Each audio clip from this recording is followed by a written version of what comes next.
Hindi sinasadya ng lalaki na mahulog ang ilang instant noodles sa architectural model.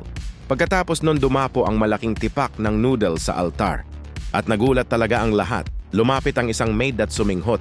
Nalaman niya na ang malaking piraso ng pansit na ito ay talagang amoy karne ng baka. 2 araw ang nakalipas nang makatanggap ang lalaki ng anonymous na pakete. Nang buksan niya ito ay nakita niyang isa itong architectural model. Ang lalaki ay labis na namangha. Mas kitang-kita niya ang maliliit na figurin sa loob ng modelo.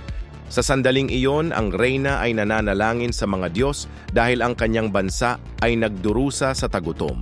Aksidenteng nahulog ng lalaki ang isang noodles at tiningnan ito ng reyna bilang isang biyaya mula sa Diyos.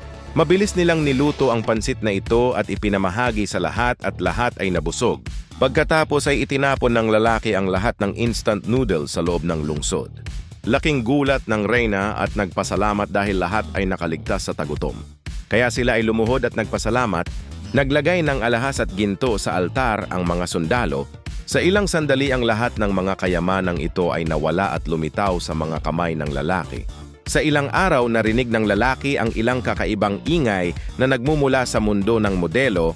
Tiningnan niya ang modelo at lumitaw sa langit ang malaking ulo ng lalaki kaya ang lahat ay lumuhod. Nakita ng lalaki na may digmaang nagaganap sa linggong iyon kaya kumuha siya ng apoy at sinunog ang mga kalaban.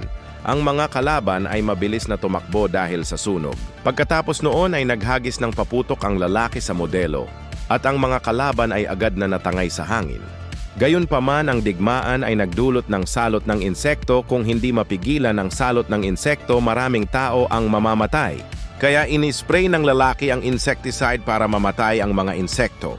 At lahat ng mga insekto ay hindi na makagalaw.